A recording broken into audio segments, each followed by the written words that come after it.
تقویٰ کی اہمیت تزکیہ و تربیت بندہ مومن کی ہے پہچان، دیتا ہے پیغام یہ رمضان۔ بسم اللہ الرحمن الرحیم۔ السلام علیکم ورحمۃ اللہ وبرکاتہ۔ ناظرین کرام، پیغام ٹی وی کی سحر ٹرانسمیشن میں تزکیہ و تربیت پروگرام اسی وقت انہی لمحات میں آپ گزشتہ کئی روز سے دیکھ رہے ہیں۔ رمضان المبارک کی ان مقدس گھڑیوں میں اس موقع پر ہم نوجوان نسل کی، عامۃ المسلمین کی، افراد معاشرہ کی اصلاح، تربیت، عقائد کی درستگی کے حوالے سے مختلف موضوعات پر گفتگو کرتے ہیں۔ پیغام ٹی وی کی یہ نشریات آپ جانتے ہیں کہ اللہ کے فضل سے پاکستان، بھارت، بنگلہ دیش، سری لنکا، چائنا، نیپال، اسی طرح پورے عرب میں، گلف میں اور اس سے آگے بڑھ کے اب الحمدللہ یو کے میں، یورپ میں دیکھی جا رہی ہیں۔ آپ ہمارے ساتھ ہیں۔ ناظرین کرام، پیغام ٹی وی کے آج کے اس پروگرام میں جس میں ہم بیٹھے ہوئے ہیں، گفتگو کر رہے ہیں، آج ہم جس موضوع پر گفتگو کریں گے اس کو ہم نے عنوان دیا ہے ضبط نفس کا۔ معاشرے کو بہت ضرورت ہے اس کی۔ آج ہمارے معاشرے میں سب سے زیادہ جو تباہی اور بربادی پھیل رہی ہے، ذاتی اخلاق برباد ہو رہے ہیں، معاشرتی کردار خراب ہو رہے ہیں، نوجوان نسل تباہی کے دروازے کی طرف بھاگی چلی جا رہی ہے، اس کی وجہ ہی صرف یہ ہے کہ ہمیں خواہشات نفسانی پہ ضبط نہیں ہے۔ یہ ایک بڑا برننگ ایشو ہے، ضرورت ہے اس بڑے اہم موضوع کی، اور آج اس موضوع پر گفتگو کرنے کے لیے ہمارے ساتھ پہلے ہمارے مہمان حسب روایت جناب پروفیسر ڈاکٹر محمد زید لکھوی صاحب۔ ڈاکٹر صاحب، آپ کا شکریہ۔ اکثر ان کا تعارف کرواتے ہوئے آپ کو بتاتا ہوں، یونیورسٹی آف اکواڑا میں آپ اسسٹنٹ پروفیسر ہیں، بہت بڑے علمی اور عملی خاندان کے فرد ہیں، اور عرصہ دراز سے آپ قوم کی، نوجوان نسل کی اصلاح اور تربیت کا بیڑا اٹھائے ہوئے ہیں، اور بحیثیت مدرس آپ کی تدریسی خدمات لازوال ہیں۔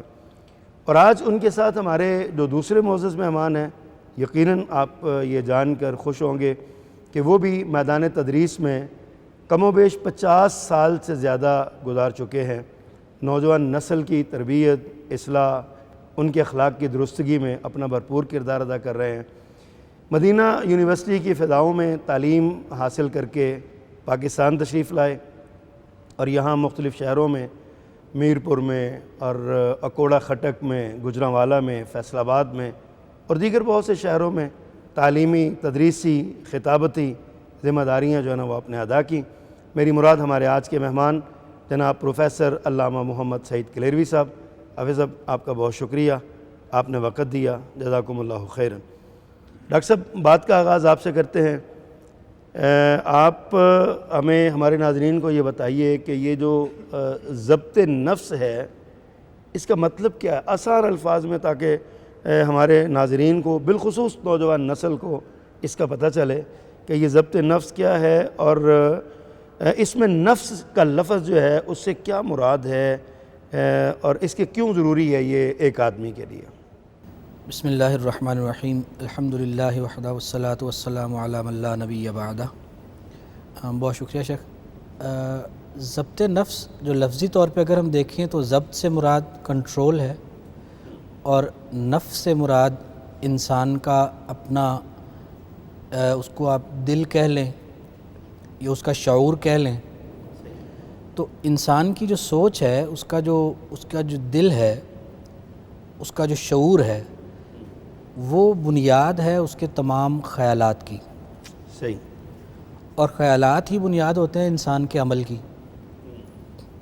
تو نفس کو اگر، تو وہ ایک حد کے اندر ہے، لمٹس کے اندر ہے، کنٹرول میں ہے انسان کے، تو وہ پھر خوشی کے جذبات میں بھی اور دکھ کے جذبات میں بھی، اسی طرح سے وہ جنسی جذبات میں بھی، وہ اپنے آپ کو ان حدوں کا پابند رکھے گا جو شریعت نے اس پر نافذ کی ہیں۔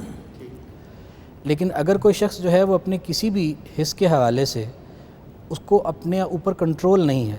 مثال کے طور پہ زبان ہی لے لیں, انسان کی اپنا جو نفس ہے, اس کا جو شعور ہے, وہی خیالات پیدا کرتا ہے, ان خیالات کے مطابق انسان الفاظ منہ سے نکالتا ہے. تو اب اگر روزے کی حالت میں خاص طور پہ اسے اپنی زبان کی بھی حفاظت کرنی ہے, تو اس کا نفس اس کے کنٹرول میں ہوگا تو اس کی زبان جو ہے وہ اس کی پابندی کر پائے گی. تو اس لیے نفس کا جو کنٹرول ہے کہ انسان کسی بھی حالت میں, وہ غصے کی حالت میں ہے, خوشی کی حالت میں ہے, غم کی حالت میں ہے, وہ جنسی اعتبار سے مغلوب ہے, کسی بھی طرح سے وہ شخص جو ہے وہ اپنے نفس سے بے بس نہ ہو, اس کے سامنے ہتھیار نہ ڈالے, کیونکہ اگر ایسا ہوگا تو پھر وہ شریعت کا پابند نہیں رہ سکتا اور اللہ اس کے رسول کے احکامات کی پابندی صحیح طور پر نہیں کر سکتا. تو اس کو اگر کنٹرول کیا جائے اور انسان اس کو اپنے ہوش و حواس کے ساتھ اس کے صحیح اور غلط استعمال, دل کی خواہشات کا نام جو ہے نا وہ اصلاح شریعت میں اس کو نفس کہا گیا ہے, اور اس کو کنٹرول قرآن پاک میں اللہ تعالیٰ فرماتا ہے نا, اعوذ باللہ من الشیطان الرجیم, ان النفس لامارۃ بالسوء, کہ نفس جو ہے یہ بہت زیادہ حکم دیتا ہے برائی کا. بالکل صحیح. اچھا فضیلت الشیخ, آپ یہ بتائیے, یہ ماہ مقدس جاری ہے, بڑا بابرکت لمحات ہیں, مبارک گھڑیاں ہیں, اور روزے کے بارے میں کہا گیا ہے کہ یہ روزہ سب سے بڑا ایک ہتھیار ہے نفس کو کنٹرول کرنے کا. آپ کیسے وضاحت فرمائیں گے اس کی؟ بسم اللہ الرحمن الرحیم والصلاۃ والسلام علی رسول العظیم. ناظرین سامعین حضرات, بڑا خوبصورت سوال ہے, اور ماہ صیام روزے کے حوالے سے اس کا جواب یہ ہے کہ انسان کے وجود میں 3 ایسی ضرورتیں ہیں. ایک ضرورت ہے, اس کو ہم کہہ سکتے ہیں کھانا پینا, خوراک. انسان کو اس کی بھی باقاعدہ ضرورت ہے, ڈیولپمنٹ ہوگی, نشو و نما ہوگی. دوسری ضرورت ہے صنفی, جنسی, وہ بھی انسان کی ضرورت ہے اور دین نے اس کی بھی رہنمائی فرمائی ہے. تیسری ضرورت ہے کہ انسان کی جو تھکاوٹ ہے, اس کو انسان کے وجود میں جو تھکاوٹ آتی ہے, تھکن آتی ہے, اس کو آرام کی طلب ہے. روزہ جو ہمیں یہ سکھاتا ہے, دین اسلام نے یہ تعلیم دی ہے, ایک وقت سے ایک وقت تک آپ نے نہ کھانا ہے, نہ پینا ہے, نہ جنسی تعلقات کو امام الانبیاء نے فرمایا ہے کہ وہ شخص یترک طعامہ و شرابہ و شہوتہ, میرے لیے ایسے کرتا ہے. رب العالمین فرمایا, حدیث قدسی ہے, میرے لیے ایسے کرتا ہے, لہٰذا اب اس کی جزا بھی میں دوں گا. اللہ الصوم لی وانا اجزی بہ. تو یہ تینوں چیزیں جو ہیں, مثال کے طور پر جہاں سے روزہ شروع ہوگا وہاں سے لے کر غروب شمس تک کھانے پینے بھی کنٹرول کرنی ہے, بیوی پاس ہے, کمرہ ایک ہے, گھر ایک ہے, لیکن روزہ سکھائے گا کہ یہ حرکت آپ نے نہیں کرنی, یہ جنسی معاملات آپ نے نہیں کرنے. روزہ کھول لیا ہے, اب انسان کو تھکن ہے, ضرورت ہے لیٹ جانے کی, لیکن رہنمائی یہ ہے کہ مستعد ہو جو قیام اللیل کے لیے. من قام رمضان ایمانا و احتسابا غفر لہ ما تقدم من ذنبہ, قیام بھی کرنا ہے. تھکاوٹ کو اس عمل کے ساتھ دور کر رہے ہیں. یہ روزہ ہمیں اور ضبط نفس کے حوالے سے, یہ تربیت کے حوالے سے, کھانے پینے کے حوالے سے اور شہوانی قوتوں کے حوالے سے یہ ہماری رہنمائی کرتا ہے. دین اسلام کی تعلیمات میں سن 2 ہجری میں روزے فرض ہوئے اور اس کے بعد اس کی رہنمائی تکمیل چلتے رہے, یہ سارا معاملہ چلتا رہا. ڈاکٹر صاحب, آپ یہ بڑی خوبصورت وضاحت فرمائی ہے شیخ محترم نے. وہ کون سی چیزیں ہیں جن سے اپنے انسان اپنے نفس کو, اپنی خواہشات کو, اپنے دل کو بچا کے رکھے کہ ضبط نفس کی جو تقاضے ہیں وہ پورے ہو سکیں؟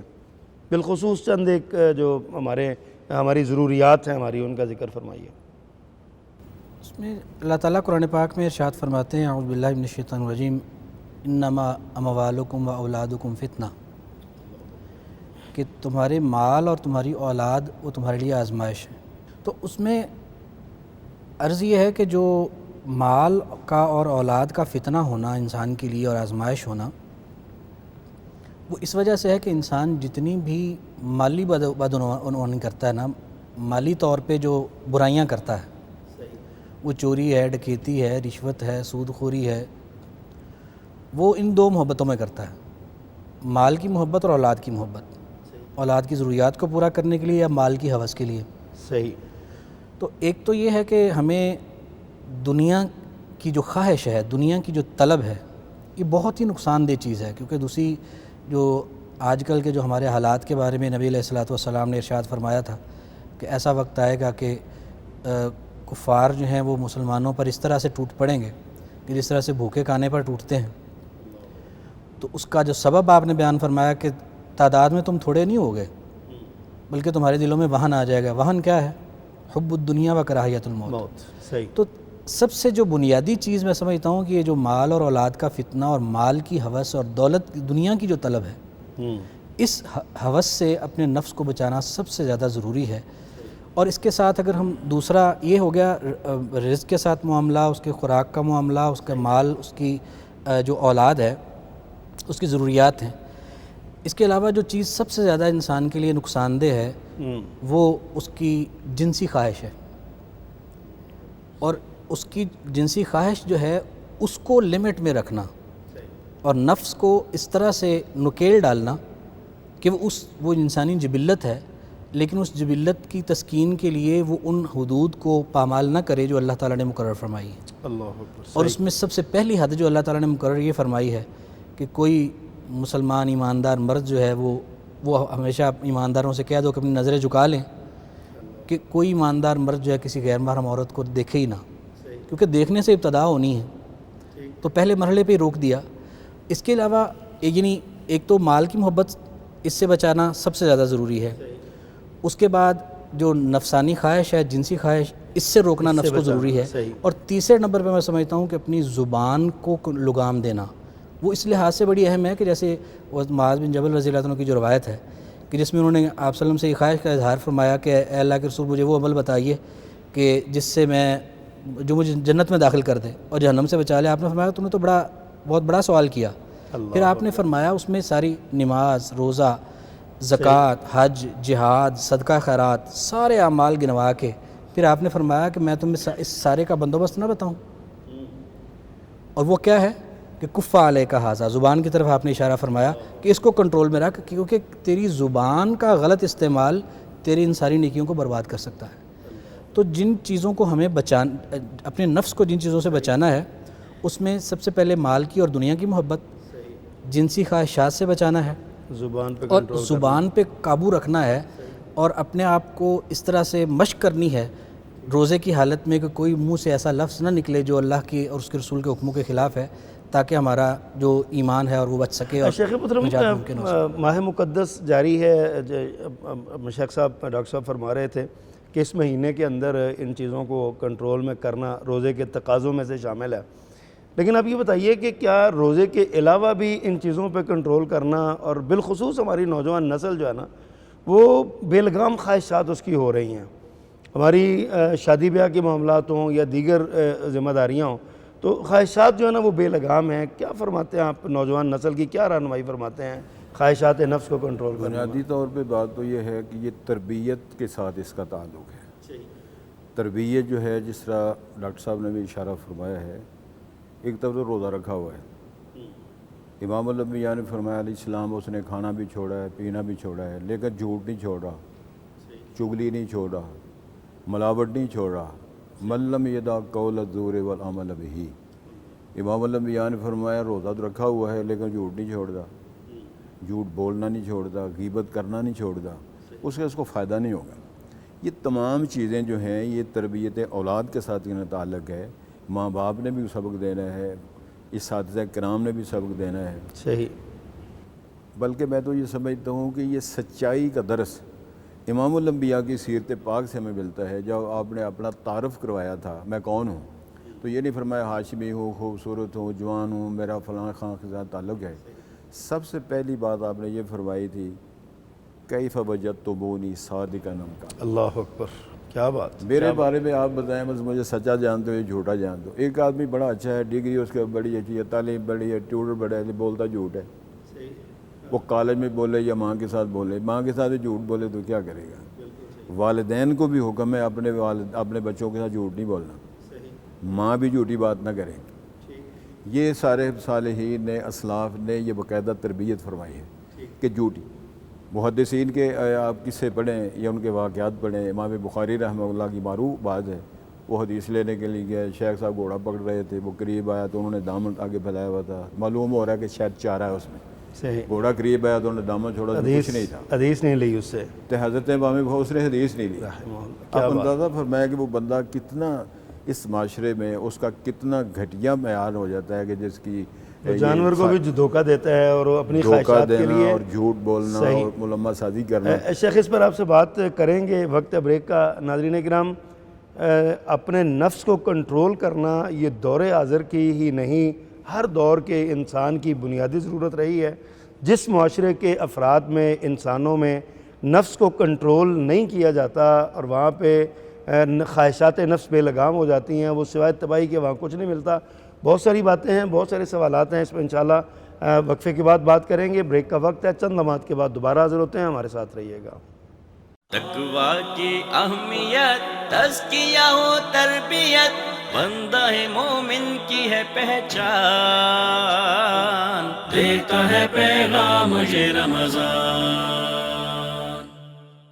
تقویٰ کی اہمیت, تزکیہ و تربیت, بندہ مومن کی ہے پہچان. دیتا ہے پیغام یہ رمضان. ویلکم بیک ناظرین. پیغام ٹی وی کی سحر ٹرانسمیشن میں تزکیہ و تربیت پروگرام میں ہم حاضر ہیں. وقفے سے پہلے بات کر رہے تھے ضبط نفس کی, خواہشات نفسانی کو کنٹرول کرنے کی. آج کے دور میں اس کی بہت ضروری ہے.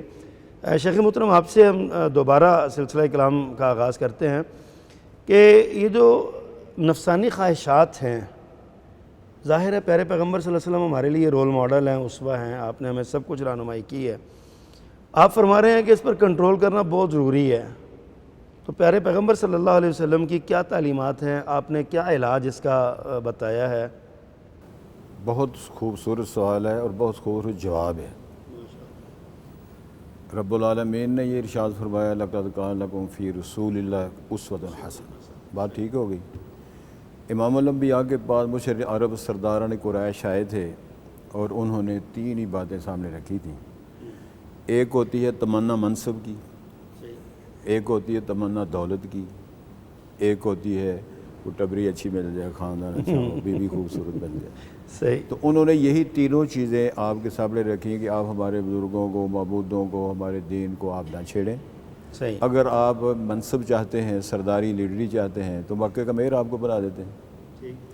مال و دولت کی اگر آپ کو خواہش ہے تو ہم مال و دولت کا انبار آپ کو لگا دیتے ہیں. اگر بیوی کی ضرورت ہے تو کسی خاندان میں آپ کا شاید. رسالت آپ نے سن کے امت کے نام پیغام دیا, ان کو جواب دیتے ہوئے آپ نے ارشاد فرمایا تھا, والذی نفس محمد بیدہ, اس ذات کی قسم جس کے ہاتھ میں محمد کی جان ہے.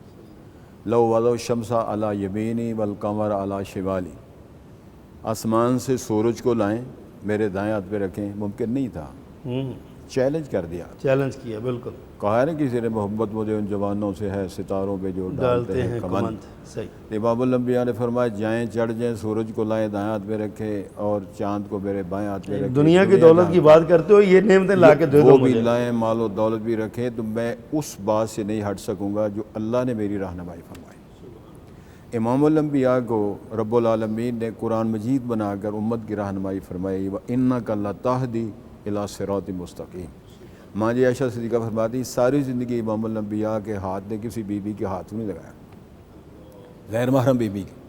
تربیت یہ فرمائی ہے اگر آپ سفر کرتے ہیں تو غیر محرم بیوی کے ساتھ سفر نہیں کرنا. عمرے کے لیے جائیں, آج کے لیے پھر بھی نہیں کرنا. اتنی حساس تعلیم آپ نے دی ہے کہ آپ کے بچے 10 سال کے ہو جائیں, 2 بھائی بھی اکٹھے نہ لیٹیں, 2 بہنیں بھی اکٹھی نہ لیٹیں, اگر لیٹنا ہے تو ان کا لحاف, چادر, کمبل الگ الگ ہو. الگ الگ. اللہ. یہ تربیت ہے. میں سمجھتا ہوں کہ اشارے ہیں خوبصورت کہ آپ صلی اللہ علیہ وسلم تربیت گھر سے اگر ہو, بچوں کی, بچیوں کی, پھر پردے کی, کس سے بات کرنی ہے, خلوت نہائی کی. کبھی پوچھا جائے نا کہ بچی گئی ہوئی ہے اس کے لیے ٹیوشن کے لیے اکیڈمی میں, اس کی ٹائم ہے 4 سے 6 تک, تو بچی 7 بجے کیوں آئی؟ بچے سے پوچھو نا, کھیلنے کے جب گئے تھے, کھیل کا ٹائم, یہ ٹائم وہ یونیورسٹی کالج کا تو یہ ٹائم ہے, آپ 2 گھنٹے کہاں رہے ہیں؟ یہاں سے بات شروع ہوگا اور اس کے بعد پھر آہستہ آہستہ آگے یہ سلسلہ چلے گا. شیخ محترم, رمضان المبارک کے لمحات ہیں, بڑے روزے کے بہت سارے فضائل، مناقب اور اس کے فوائد بھی ہیں، تو یہ بتائیے کہ روزہ ضبط نفس میں کس قدر کردار ادا کر سکتا ہے؟ جی ماشاءاللہ، یہ پہلے بھی شیخ نے اس حوالے سے روشنی فرمائی تھی۔ اس میں گزارش یہ ہے کہ روزہ، جیسا کہ شیخ نے فرمایا کہ اس میں اللہ تعالیٰ نے انسان کی جو بنیادی ضرورتیں ہیں، اس کی جسمانی ضرورتیں ہیں، اس سے اس کو روک دیا ہے۔ صحیح۔ بھوک لگتی ہے، اس کے جسم کی ضرورت ہے، اگر وہ مسلسل کھانا نہ کھائے، مسلسل کھانا ترک کر دے، اس کی موت واقع ہو سکتی ہے۔ موت واقع ہو سکتی ہے، صحیح۔ پینا بھی اسی طرح سے اس کی بنیادی ضرورت ہے، مسلسل اس کا پینا روک دیا جائے، اس کی موت واقع ہو سکتی۔ جنسی خواہش جو ہے وہ ایسی تو نہیں ہے کہ اگر اس کو روک دیا جائے تو اس کی موت واقع ہو، لیکن اس کے جسم کے اوپر ایسے اثرات ہوتے ہیں کہ اس کی سوچ بھی اور اس کا جسمانی طور پر بھی وہ اپنے آپ کو صحت مند تصور نہیں کر سکتا اگر اس کی جسمانی جو جنسی خواہش ہے وہ بھی صحیح طور پہ اس کی تسکین نہ ہو۔ بنیادی طور پہ روزے کی حالت میں ان تینوں چیزوں سے منع کر روکا دیا گیا۔ صحیح۔ بظاہر یہ عمل ہے، جبکہ مقصود یہ عمل نہیں، جیسے کہ وہ حدیث بھی جیسے شیخ نے بھی فرمایا کہ من لم یدع قول الزور والعمل به والی بات، کہ وہ فلیس للہ حاجۃ فی یدع طعامہ و شرابہ، کھانا پینا مقصود نہیں، روکنا نہیں ہے، مقصود مقصود برائی سے تقویٰ۔ روکنا ہے۔ اب وہ کیسے روکتا ہے روزہ؟ اس میں عرض یہ ہے کہ کوئی بھی خواہش، کوئی بھی گناہ، برا کام، ان تین چیزوں کے علاوہ آپ اس کو تصور کر لیں کہ وہ خواہش جو انسان کر رہا ہے، وہ پیسے کی ہے، وہ ڈکیتی کی ہے، وہ کوئی رشوت خوری کی ہے، بدکاری کی ہے، اگر وہ خواہش پوری اس کی نہیں ہوتی مسلسل، کیا وہ مر جائے گا؟ وہ تو خواہشات ایسی نہیں ہیں۔ بالکل صحیح۔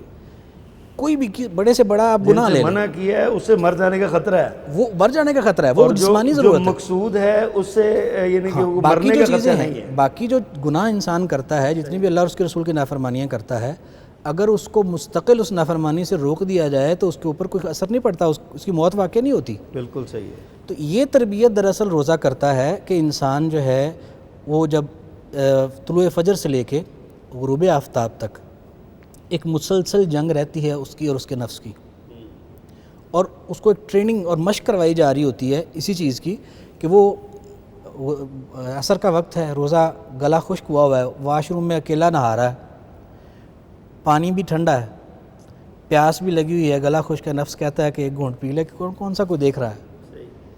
تو وہ کہتا ہے کہ نہیں، اللہ نے منع کیا ہے، اللہ تعالیٰ تو دیکھ رہا ہے۔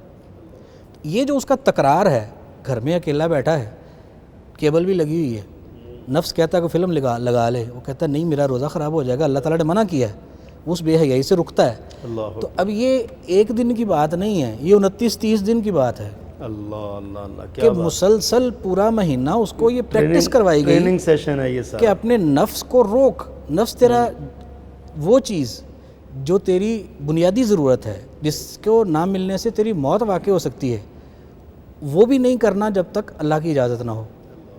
یہ اصل میں مشق ہے بنیادی طور پر، اور جب انسان ان بنیادی ضروریات پر اس طرح سے عمل پیرا ہو جاتا ہے کہ اللہ سے ڈرتے ہوئے باوجود مواقع کے وہ اپنے نفس کو انکار کرتا ہے، اس کو روکتا ہے، اور اللہ کے حکم کی تعمیل کرتا ہے، اور اللہ کے وجود کو اور اللہ کی موجودگی کو محسوس کرتا ہے، اور یہ 29-30 دن جب مشق ہوتی ہے تو اس کو وہ اس قابل ہو جاتا ہے کہ وہ تمام خواہشات جو اس کی بنیادی ضرورت اگلے نہیں مراحل میں وہ سب ان کو پہ ترک کرنا کنٹرول اس کے لیے کر سکتا ہے۔ آسان ہو جاتا ہے۔ شیخ محترم، بڑی خوبصورت باتیں کی ہیں ڈاکٹر صاحب نے اس حوالے سے۔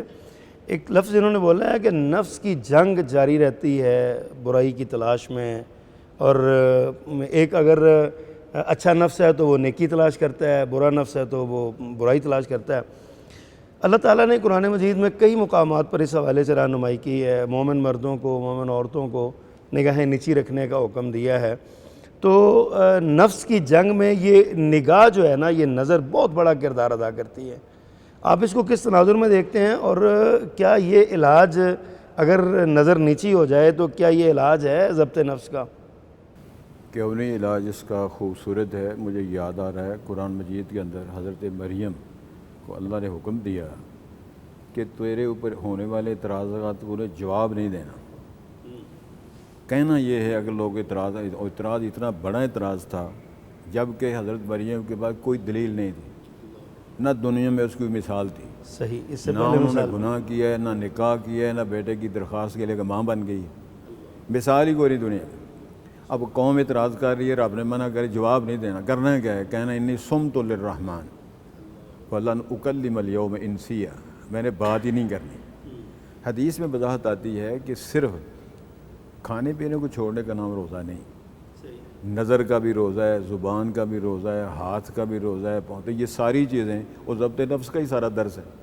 اس میں نگاہ بھی آ گئی ہے، اس میں کلام بھی آ گئی ہے، اس میں ہاتھ بھی آ گئی۔ فرض کرے بندے نے روزہ رکھا ہوا ہے صحیح، اور کیمیکل کا وہ دودھ بنا رہا ہے، بڑا عجیب تماشا ہے کہ بڑا اچھا مومن صحیح ہے وہ۔ بات ہے، بالکل صحیح بات۔ ایک بندہ اتنے غم میں نڈال ہے جی، بیت اللہ کا طواف روک گیا، لے کر وہ 100 کی چیز 250 میں بیچ رہا ہے۔ یہ تمام چیزیں تربیت کرتی ہیں، حیا کرو، زبان سچی کرو، اپنا تول ٹھیک کرو، عہد و پیمان کو وفا کے ساتھ پورا کرو، اپنی اولاد کے ساتھ شفقت اور مہربانی کرو، اپنے جوار میں رہنے والوں کے ساتھ سلوک کرو۔ شیخ محترم، اسی طرح کسی کے جوار میں بیٹی رہتی ہے، میں اسی طرف آ رہا تھا، امام الانبیاء نے فرمایا کہ تیرے جوار میں یا کوئی ان کا چھوٹا گھر ہے اور آگے ٹاٹ ہے یا ٹوٹا ہوا دروازہ ہے، تو آپ اس کے اندر نگاہوں سے دیکھ نہیں سکتے، ادھر ادھر دیکھنا الگ بات ہے۔ اگر آپ دیکھیں گے تو امام الانبیاء اندر والے کو حکم دیا تو سلاخ مار کے اس آنکھ کو ضائع کر دے، جس آنکھ کی قیمت 50 اونٹ تھی، ٹکا قیمت نہیں رہی، ثم مرد اسفل السافلین۔ تو یہ ضبط نفس کا یہ سارا پیریڈ جتنا تربیت جنگ ہو رہی ہے، زبان کے بھی کنٹرول کرنا ہے، آنکھ میں بھی کنٹرول کرنا ہے، اپنے بول پہ بھی، اپنے ہاتھوں پر بھی، چلن پر بھی، اور اپنا سارا جتنا سلسلہ ہے۔ اگر ضمیر ہی فوت ہو جاتا ہے، کیونکہ نفس امارہ بھی ہے نا، نفس لوامہ بھی ہے، لوامہ اگر امارہ پہ کنٹرول کر دیتا ہے تو پھر خوبصورت بیان اللہ نے دیا، یا ایتھا النفس پھر وہ المطمئنہ نفس مطمئنہ بن جاتا ہے۔ ارجعی الی ربک راضیۃ مرضیہ۔ تو یہ اطمینان جو ہے اللہ کی تقسیم، رسالت مآب کی تعلیمات کو اپنانے اور اس کو خوبصورت فالو کرنے سے ہی ہو سکتا ہے۔ اچھا ڈاکٹر صاحب، یہ ابھی بات کر رہے تھے نفس لوامہ اور نفس امارہ، ان دونوں میں سے یعنی کہ اگر نفس امارہ جو ہے نا وہ نفس لوامہ نفس امارہ پہ غالب آ جائے تو وہ نفس مطمئنہ بن جاتا ہے۔ تو آپ شعبہ تدریس سے وابستہ ہیں اور جس یونیورسٹی میں آپ پڑھاتے ہیں، آج کل اکثر یونیورسٹیوں میں مخلوط تعلیم ہے، وہاں پہ لوگ نوجوان بچے اور نوجوان بچیاں آتے ہیں، آپ کے سامنے بھی بیٹھتے ہیں، الگ سے بھی وہ، اور بہت ساری اخلاقی برائیاں پیدا ہو رہی ہیں۔ تو یہ نوجوان بھی ہیں، ماں باپ شادیاں بھی نہیں کر رہے، ان کی تعلیم کے نام پر عمر بہت زیادہ گزار رہے ہیں۔ آپ اس سارے ضبط نفس کے اس وہ عنوان سے اس سارے سینیریو کو کس تناظر میں آپ دیکھتے ہیں؟ یقیناً یونیورسٹیز کا جو ماحول ہے شریعت کے جو احکامات اور تقاضے ہیں ان سے مطابقت نہیں رکھتا، اور ہم نے اس کو تعلیمی مجبوری اپنی بنا لیا ہے، یا یہ ہے کہ بن گئی ہے، تو اس وجہ سے بہت سے لوگوں کو وہاں پہ بطور استاد بھی جانا پڑتا ہے اپنی ملازمت کے حوالے سے، صحیح، طلبہ طالبات کو اپنی تعلیم کے لیے جانا پڑتا ہے۔ تو اس میں جو اللہ تعالیٰ نے ہمیں قانون دیا ہے وہ یہی ہے کہ دوسروں کی جو گمراہی ہے وہ تمہیں نقصان نہیں دے سکتی جب تک تم خود ہدایت پر ہو۔ ماحول یقیناً ایسا ہے کہ وہ نہ جانے والا ماحول ہے کہ وہاں پر انسان کو نہیں جانا چاہیے، خرابی بڑھتی جا رہی ہے، خرابیاں بڑھتی جا رہی ہیں، اور حالات بھی اس طرح کے ہیں کہ جو لوگ اصلاح چاہتے ہیں وہ بالکل بے بس دکھائی دیتے ہیں، وہ کر نہیں سکتے، وہ کر نہیں پا رہے، ان کے پاس اختیار نہیں ہے۔ تو اس میں بھی رسول اللہ صلی اللہ علیہ وسلم کا وہ جو ارشاد گرامی ہے کہ من رأى منکم منکرا فلیغیرہ بیدہ، تو اس میں بھی ترتیب میں آخر پہ جو ہے وہ فبقلبہ والی جو بات ہے، تو کم از کم ان اصولوں کو جو رسول اللہ صلی اللہ علیہ وسلم نے مقرر کر دیے، جو شریعت کے اصول ہیں، ان کو اگر ہم اس کی خود پابندی کرتے ہیں، اس میں یہ نظروں کا جھکانا بھی ہے، طلباء طالبات کے لیے بھی، صحیح، اساتذہ کے لیے بھی، بالکل کسی غیر محرم کی طرف جو ہے وہ نظر نہ جائے۔ اسی طرح سے اللہ کے رسول کا یہ بھی فرمان کہ کوئی مرد کسی عورت کے ساتھ علیحدہ نہ ہو کہیں، تو جو بھی شریعت نے حدیں بنائی ہیں۔ اسی طرح سے کوئی بچی ہے ہماری، اسے یونیورسٹی میں جا کے پڑھنا ہے، ماحول تو ایسا ہی ہے، تو وہ اپنے پردے کا، حجاب کا اور شرم و حیا کے جو تقاضے ہیں ان کا اگر وہ پورا لحاظ رکھتی ہے، وہ اللہ اور اس کے رسول کے احکامات کی پابندی کرتے ہوئے وہاں کسی بھی ایسے معاملے میں سرگرمی میں ملوث نہیں ہوتی کہ جو اللہ اور اس کے رسول کے حکموں کے خلاف ہے، اور صرف اپنے تعلیم کے معاملے پر وہ نظر رکھے۔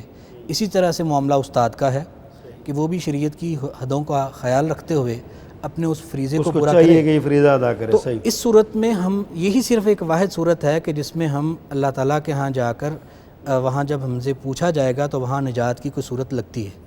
لیکن اگر ہم نے وہاں پر اس ماحول میں جا کے نمک کی کان میں جا کے نمک ہونے کی بن کوشش جانا کی ہے۔ تو پھر یقیناً بہت ہی خطرناک معاملہ ہے، پھر نہ کوئی استاد بچے گا اور نہ کوئی اسٹوڈنٹ، ہر ایک سے اللہ تعالیٰ کی پوچھ۔ ڈاکٹر صاحب آپ نے بڑی درد کی باتیں کی ہیں، فکر انگیز باتیں کی ہیں۔ ناظرین اکرام، وقت ہے بریک کا، اور آپ دیکھ رہے ہیں کہ ہمارے معاشرے کا ایک کرنٹ ایشو یا برننگ ایشو جس کو ہم کہہ سکتے ہیں، وہ آج ہمارے سامنے ایک بہت بڑا سوالیہ نشان بن کے کھڑا ہے کہ ہمارے جو نوجوان نسل ہے اسے ضبط نفس ختم ہوتا جا رہا ہے، خواہشات نفسانی بے لگام ہو رہی ہیں، اور وہ اخلاق و کردار تو تباہ کر ہی رہے ہیں، ساتھ ہمارے معاشرے کی تباہی کا بھی باعث بن رہے ہیں۔ اسی پر کچھ اور باتیں بھی ہیں، درد کی، فکر کی، نوجوان نسل کی اصلاح کی۔ وقفے کے بعد آتے ہیں، یہ بڑا مبارک لمحات ہیں، تھوڑی دیر بعد واپس آئیں گے تو اس پر بات کریں گے، شاید کسی کے دل میں بات اتر جائے، اثر کر جائے اور وہ اپنی اصلاح کر لے۔ ہمارے ساتھ رہیے گا۔ تقویٰ کی اہمیت، تزکیہ و تربیت، بندہ مومن کی ہے پہچان، دیتا ہے پیغام یہ رمضان۔ تقویٰ کی اہمیت، تزکیہ و تربیت، بندہ مومن کی ہے پہچان، دیتا ہے پیغام یہ رمضان۔ ویلکم بیک ناظرین، پیغام ٹی وی کی سحر ٹرانسمیشن میں تزکیہ و تربیت کے عنوان سے ایک بڑا ہی فکر انگیز موضوع آج کی مجلس میں ہمارے زیر بحث ہے، اور وہ ہے ضبط نفس۔ نفسانی خواہشات نے بے لگام کر دیا ہے ہماری نوجوان نسل کو، اور وقفے سے پہلے ہم اپنے معزز مہمانان گرامی سے یہی سوال کر رہے تھے۔ شیخ محترم، آپ سے یہ میں پوچھنا چاہتا ہوں کہ اگر ایک معاشرے کے اندر ضبط نفس کی عادت ہو جائے، لوگ کنٹرول کر لیں اپنے آپ کو، تو اس پر کیا پورے ایک شخص اگر کنٹرول کر لے تو پورے معاشرے پر اس کے کوئی مثبت اثرات بھی مرتب ہو سکتے ہیں؟ کیسے اثرات مرتب ہوں گے؟ بسم اللہ الرحمن الرحیم۔ سوال تو یہ ہے کہ ایک مرد کا ایسے ہونا کافی نہیں ہے، لیکن اس کے اثرات ضرور مرتب ہوں گے، کیونکہ جس معاشرے میں امام الانبیاء صلی اللہ علیہ وسلم نے تعلیم دینا شروع کی تھی، اس معاشرے میں بچیوں کو لوگ زندہ دفن کر دیتے تھے۔ اللہ اکبر، صحیح، بالکل صحیح۔ بچیوں کو زندہ دفن کیا جاتا، اور سمجھا جاتا جس گھر بچی پیدا ہو گئی ہے۔ امام الانبیاء نے تعلیم دی ہے، یہ بچیاں آپ کو دخول جنت کا سبب بنیں گی۔ علمہا فاحسن تعلیمہ، ادبہا فاحسن تادیبہا، ادب سکھائے، تعلیم دے۔ اس معاشرے میں جس معاشرے جہاں میں زندہ دفن کیا جاتا تھا، لوگ رشک کرنے لگے کہ میری بھی بیٹی ہو، میں بیٹی کو پالوں، جوان کروں، جنت کا وارث بن۔ سبحان اللہ۔ اور مثال ہے ہمارے سامنے، جب حاتم طائی کی بیٹی ننگا سر لے کر امام الانبیاء سامنے آئی تھی تو اس نے کچھ پڑھا، شعر پڑھے، آپ دیدہ ہو گئے، مجلس آپ دیدہ ہو گئی، آپ نے نبوت والی چادر اٹھا کے بچی کے سر پہ سجا دی۔ سوالیوں نے سوال کیا، حاضرین مجلس نے، حضرت یہ کافر ہے، کافر کی بیٹی ہے، آپ نے پاک چادر نبوت والی سر پہ رکھ دی ہے۔ امام الانبیاء جو معاشرہ سن رہا ہے میری بات کہ یہ پیغام سمجھے ساری دنیا، آپ نے فرمایا تھا بیٹی بیٹی ہوتی ہے، کافر کی بیٹی ہو یا مسلمان کی بیٹی۔ بالکل صحیح۔ یہ سکھایا جائے اگر بیٹیوں کو، یہ سکھایا جائے بیٹوں کو، یہ سکھایا جائے اپنے ماحول اور معاشرے میں، تو میں سمجھتا ہوں انشاءاللہ اللہ کے فضل سے ایک بندہ ایسا کردار ادا کرتا ہے، پھر بھائی کرتا ہے، پھر بیٹا کرتا ہے، چراغ سے چراغ جلتا چلا چلے گا۔ کفایت تو ایک بندہ نہیں کرے گا، لیکن وہ ضرب المثل ضرور بنے گا۔ اس کو بنیاد بنا کے آگے چلائیں، یہی وہ مسئلہ تھا۔ جس طرح کو چلی بات تو کہاں تک چلی۔ صحیح۔ ڈاکٹر صاحب، ایک آدمی اگر اپنے نفس پر قابو کوشش کرتا ہے وہ قابو پانے کی، لیکن نہیں پا سکتا، ماحول کے اثرات، گلی محلہ، ٹی وی چینلز، ڈرامے، فلمیں، اور پھر مخلوط نظام تعلیم، اور پھر سرے بازار برہنہ چہرے، وہ چاہتا ہے کہ میں اپنے آپ کو کنٹرول کروں، لیکن وہ نہیں کنٹرول کر پا رہا۔ دین اسلام کیا رہنمائی کرتا ہے اس کی، وہ کیا کرے پھر وہ؟ ایک تو عمومی طور پہ بات اگر ہم کریں تو وہ اور طرح سے ہے، اور اگر یہ کہ کسی بندے کی جو نفس کی خواہش کی نوعیت کیا ہے، ایک ہے کہ اس کو جنسی اعتبار سے خواہشات کنٹرول نہیں ہو رہی، ایک یہ ہے کہ دنیا کی محبت کے اعتبار سے وہ دنیا کی محبت وہ اس کو کنٹرول نہیں ہو رہی، تو نبی علیہ الصلوۃ والسلام نے تمام طرح کے جو خواہشات ہیں ان کو روکنے کے اور ان کو سدھارنے کے طریقے بتائیں۔ اللہ اکبر، صحیح۔ عمومی طور پہ اگر ہم بات کریں تو سب سے بنیادی چیز میرے خیال میں وہی ہے کہ جو عمر فاروق رضی اللہ تعالیٰ عنہ نے اپنی انگوٹھی پر کندہ کروایا تھا کہ کفا بالموت واعظہ، کہ انسان کے لیے، بندے کے لیے جو ہے نا وہ موت کی نصیحت کافی ہے۔ موت کا جس کو یقین آ جائے تو وہ شخص ہو ہی نہیں سکتا کہ وہ بھٹک جائے۔ موت اور اپنے موت کے بعد آخرت کا جو حساب کتاب کا یقین ہے۔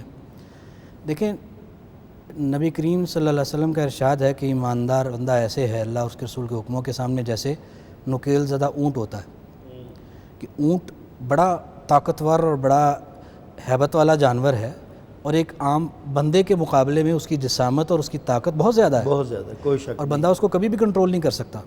لیکن جب اس کو نکیل پڑ جاتی ہے تو پھر چاہے 10 سال کا بچہ بھی اس کو بٹھائے تو وہ بیٹھ جاتا ہے، اس کو کھڑا کرے تو وہ کھڑا ہو جاتا ہے اس کا۔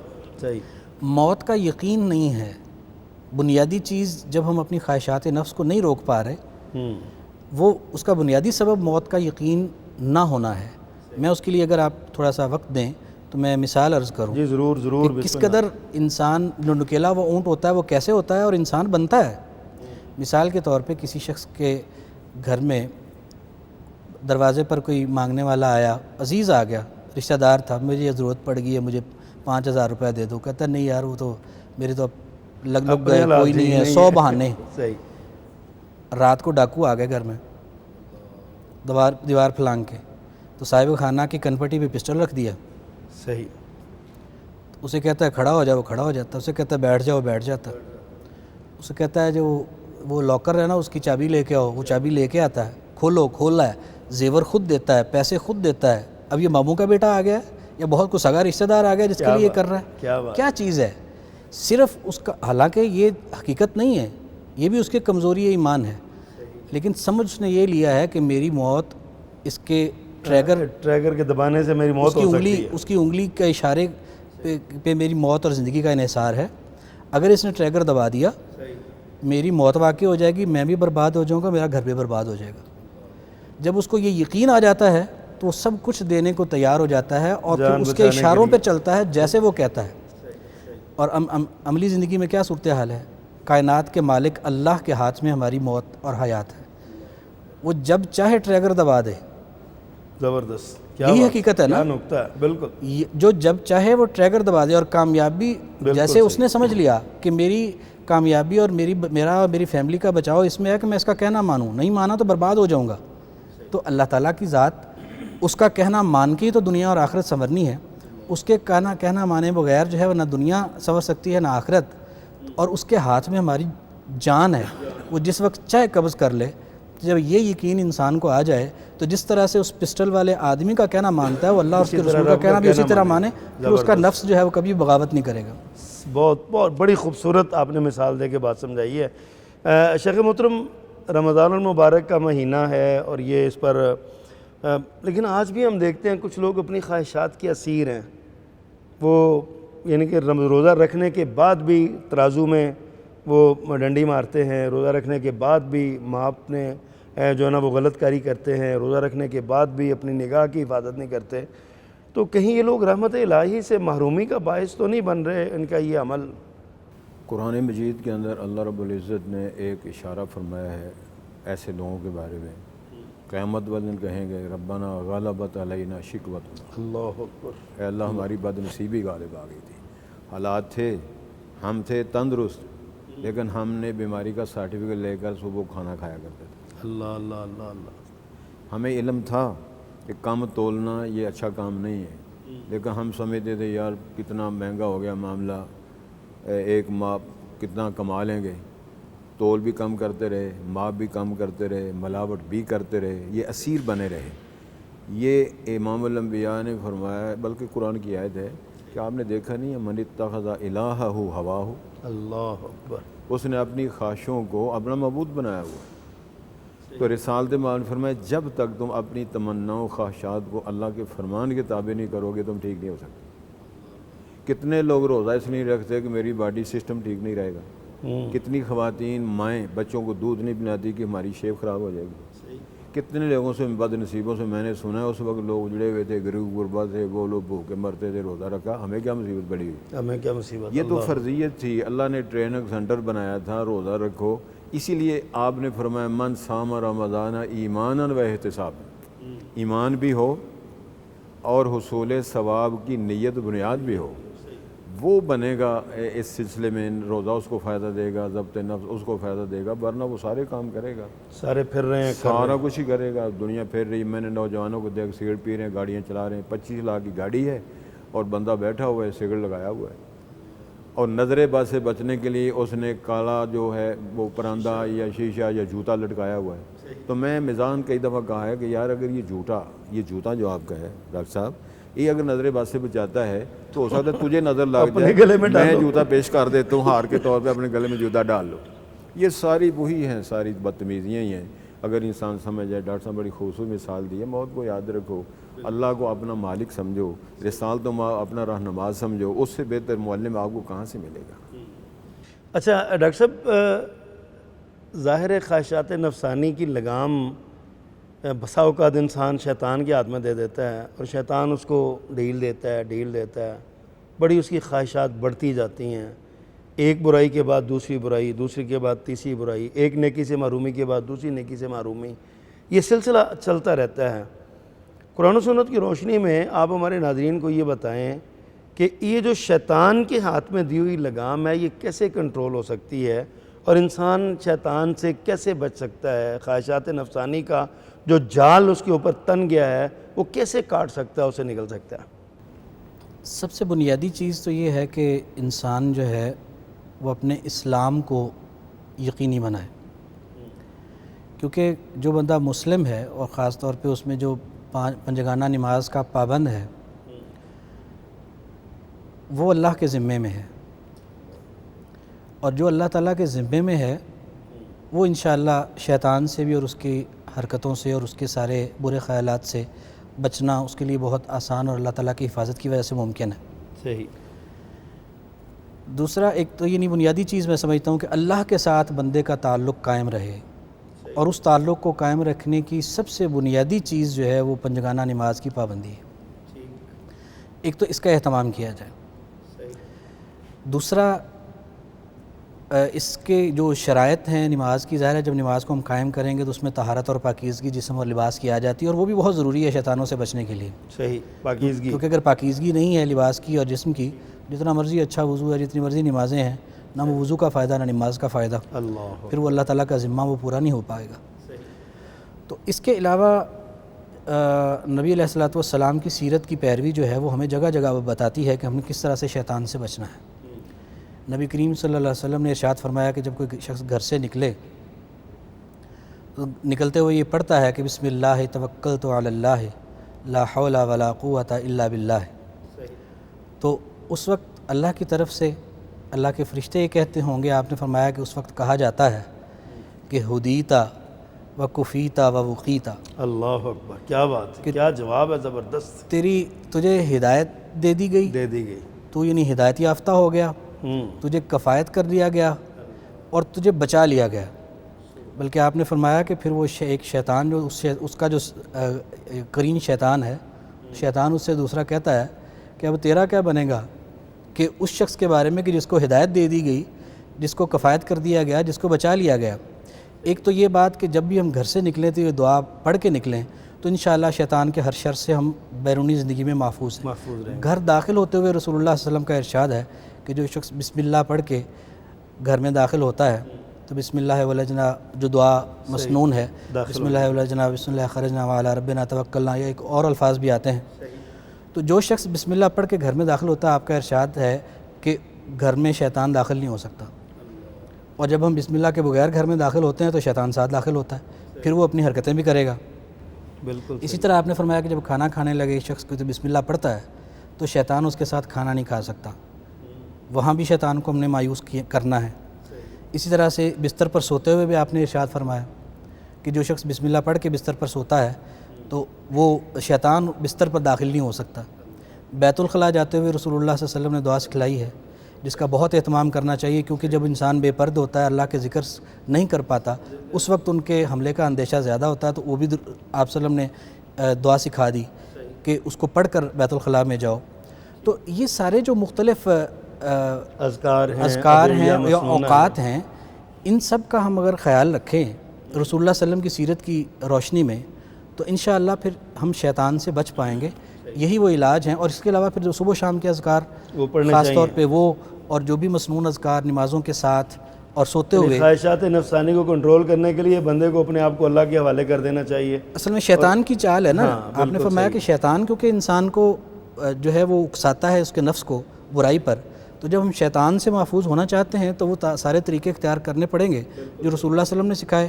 جب ہم شیطان سے محفوظ ہوں گے تو انشاءاللہ نفس بھی ہمارا بہت پیاری باتیں کی ہیں ناظرین کرام، آپ نے ضبط نفس کے حوالے سے گفتگو سنی ہے، اور یہ خواہشات نفسانی جو ہے نا، یہ اصل میں ایک جال ہے جس نے ہمیں گھیرا ہوا ہے، ہمارے تمام اعمال کو برباد کر دیتی ہیں یہ خواہشات نفسانی، ہمارے جذبات کو، پاکیزہ جذبات کو غلاظت کا ڈھیر بنا دیتی ہیں یہ خواہشات نفسانی۔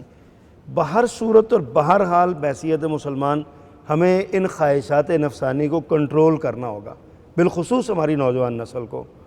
تو سحری کے ان اوقات میں یقیناً آپ مصروف ہیں، لیکن یہ قبولیت دعا کے لمحات ہیں۔ میں اپنے معزز مہمان سے پروگرام ختم کرنے سے پہلے چاہتا ہوں کہ وہ ایک دو دعائیہ کلمات ارشاد فرمائیں، پھر انشاءاللہ العزیز آپ سے اجازت چاہیں گے۔ شیخ محترم دعائیہ کلمات ایک دو ارشاد فرمائیں اس قبولیت کے وقت میں۔ یہ بہت اچھی بات ہے، لیکن میں یہ گزارش کرنا چاہتا ہوں، وہ مایوس لوگ جو سمجھتے ہیں بڑے گناہ ہو گئے ہیں، ہم نکارہ ہو گئے ہیں، ہم پتہ نہیں کس طرح ٹھیک ہو سکتے ہیں، ان کے نام اللہ نے پیغام دیا ہے۔ سبحان اللہ۔ قل یا عبادی الذین اسرفوا علی انفسہم لا تقنطوا من رحمۃ اللہ ان اللہ یغفر الذنوب جميعا۔ سبحان اللہ۔ اللہ سارے گناہ معاف کر دیتا ہے۔ امام الانبیاء فرمایا التائب من الذنب کمن لا ذنب لہ، سچا توبہ کرنے والا بندہ ایسا ہے جو گناہ کیے ہی نہیں۔ حضرت سعد بن وقاص جب مسلمان ہونے لگے تو انہوں نے عرض کیا ابسط یدک لکی ابایعک، نبی پاک نے ہاتھ آگے بڑھا، فلما بسط رسول یدہ قبض یدہ، انہوں نے اپنا ہاتھ پیچھے کر لیا۔ اللہ، آپ نے فرمایا سعد یہ کیا کیا ہے؟ کہنے لگے ارید ان اشتری تھا، میرا پروگرام ہے کہ آپ کی شرط عائد کروں۔ اور پھر تشتری تمہارا کیا شرط عائد کرنا چاہتے ہو؟ کہنے لگا میرے پہلے زندگی کا کیا بنے گا؟ اللہ اکبر۔ تو آپ نے فرمایا الاسلام یہدم ما کان قبلہ، سچے دل کے ساتھ آج آدمی مسلمان ہوتا ہے پچھلا سارا میدان صاف ہو جاتا ہے۔ اگر گناہ ہو گئے ہیں، غلطیاں ہو گئی ہیں، تو میں سمجھ اللہ سے یہ دعا کی جائے اللہم ربنا لا تقتلنا بغضبک ولا تہلکنا بعذابک وعافنا قبل ذلک ربنا ہب لنا من لدنک رشدا۔ اللہ ہمارے گناہ معاف فرما دے، اللہ ہم پہ ایسے بوجھ نہ رکھ، اللہ ان وباؤں سے، بیماریوں سے ساری ملت اسلامیہ کو، پوری دنیا کو شفا بخش دے۔ جو فوت ہو گئے ہیں جنت فردوس عطا فرما دے، جو صحت مند ہیں ان کو صحت مند رکھ، اللہ جو بیمار ہیں ان کو صحت فرما دے۔ اللہ سبحان ربک رب العزت عما یصفون والسلام بہت شکریہ، الحمدللہ رب العالمین۔ بہت شکریہ مشائخ اعظام۔ ناظرین کرام، کل تک کے لیے اپنے میزبان محمد ابرار ظہیر کو اجازت دیجیے۔ اللہ حافظ۔ ایمان کی شبنم رحمت کی چھم چھم، آیا نیکیوں کا ایسا موسم، برکت کے لمحے تسبیح کے نغمے، نیکیوں کی بوندیں ٹپ کے ٹم ٹم، تقویٰ کی اہمیت، تزکیہ و تربیت، بندہ مومن کی ہے پہچان، دیتا ہے پیغام یہ رمضان، دیتا ہے پیغام یہ رمضان۔